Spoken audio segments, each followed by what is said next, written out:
My name is Andrea Lenoir. I'm from Bowling Green, Kentucky. My major is biology, and I am class of 2024. Firsthand, I work at the front desk at the Honors College. I also cheer, and I've been on the all-girl and co-ed teams for Western, and I'm also an executive for Dance Big Red.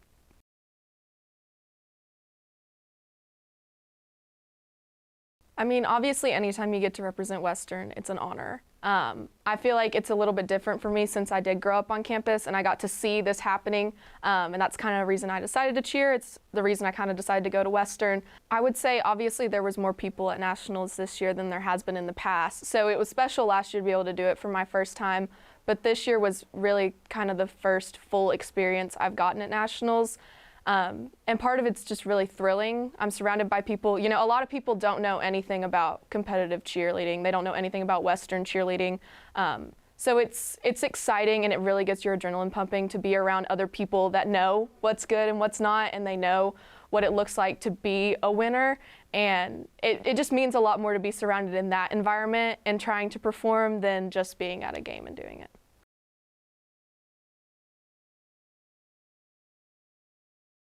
You know, it sounds very cliche, but the feeling of being a national champion, especially for the second time in a row, is one of those things where you can't really put it in words. It's almost like a weight has been lifted off your shoulders that you didn't know was there. And it's not necessarily pressure from, it wasn't pressure from my coaches, it wasn't pressure from the university or the athletic department. It's more of that standard I hold myself to, where it's like, you know, this wasn't a fluke. This wasn't that you got lucky in a COVID year. This is actual success, and this is because you believed in the process and you took what was given to you and you did what was asked. And that type of feeling of just overall accomplishment in that moment, I can't describe it. It's something that it's another feeling that you chase. They say that there are people that are adrenaline junkies, and it's once you win, you don't ever want to lose, and that is 100% true. It's one of those things where there's nothing that can replace it. There's no way to describe it,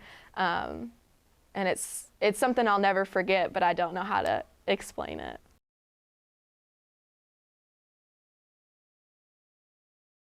Firsthand, I wasn't expecting the skill level.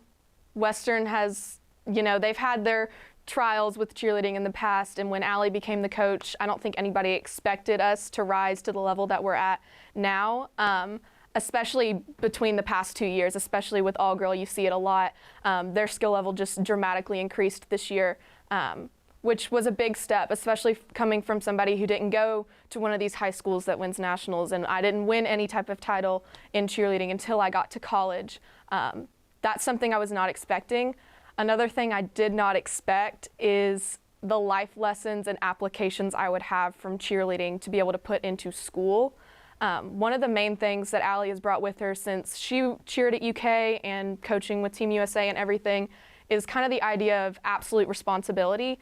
It's one of the lessons that we get to learn about during national season, and that's something that I constantly have to remind myself about. You know, I'm in charge of what I decide to do. I'm in charge of, you know, the grades that I make, how I perform in school, how I perform in cheerleading. That's my absolute responsibility. That's not on somebody else.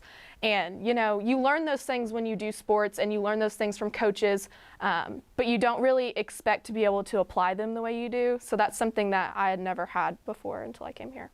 I think something that kind of goes along with absolute responsibility that I've had to learn since I've been in college is that you are in charge and you get to decide what you do with your life.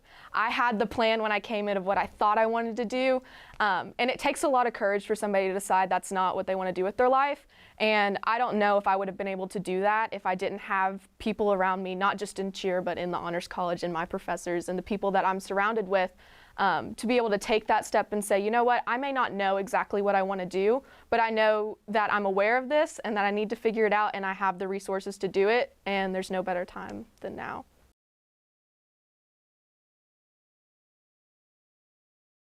So the idea of people thinking the stereotype that cheerleaders aren't necessarily academically inclined is something I've dealt with my entire life. Another thing with that would be that people think that cheerleaders aren't at the same athletic standpoint as other people. And as somebody who played multiple sports in high school, that's something that I had to keep reminding people is that no, yes, I do play soccer. Yes, I'm on the dive team. Yes, I do all this stuff. But cheerleading is just as difficult as all these other things that I'm doing. It's difficult on my body. It's difficult on you mentally. You know, it's a real thing. And I think one of the ways that I kind of understand where people are coming from is because of just exposure. We don't compete every weekend. We don't have games where we do our performance. This is one of the first years, well, this is the first year I've gotten to perform in Diddle at a halftime game for basketball. And I could just see, based on the people that were in the crowd that probably had no idea that their cheer team had already won nationals before, let alone were going again to nationals. I got to see it kind of in their eyes being like, wow, they are very talented. These are athletes. They need to be treated like athletes. And they were impressed by our skill level. So part of the way that I kind of get through that whole stigma of cheerleaders not being able to be smart and not being athletes has to do with the fact that people just don't know. Another thing with that is academics. A lot of people don't know that there are a lot of smart people on the cheer team. One of our seniors just got into law school. She was also homecoming queen. Go Abby Norval. But they don't understand that people that are coming out of cheer aren't just like other athletes. They go to graduate school, they go to law school, they go to PA school, they do other things with their life. And it just doesn't get the same respect that I wish it did as other sports do. You see a lot about like academic, all states what it was called in high school, but like academic honors of people in college with like baseball and football and stuff, but you don't see that same thing with cheer. And that's one thing I do wish that would be more exposed to other people.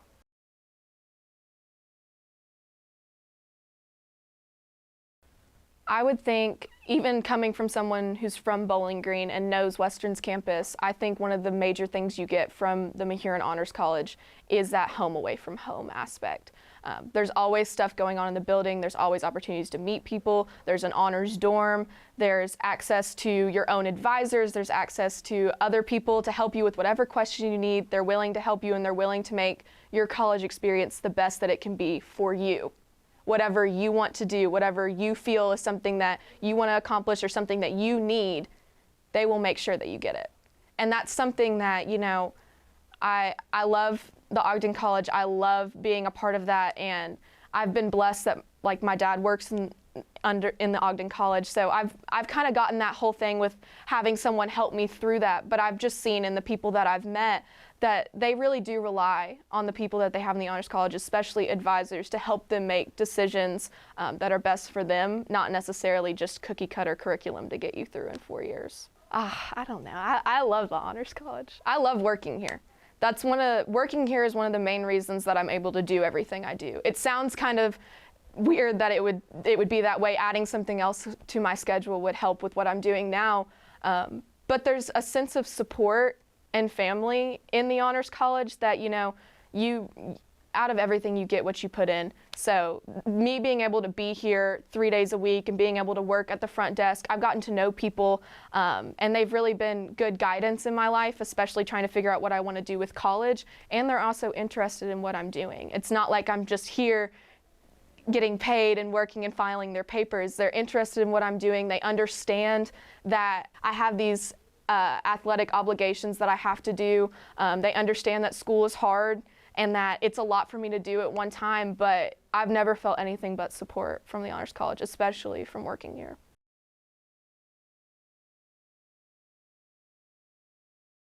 I don't know. I don't know why I stay. In my mind, the question of why do I stay is like, why would I leave?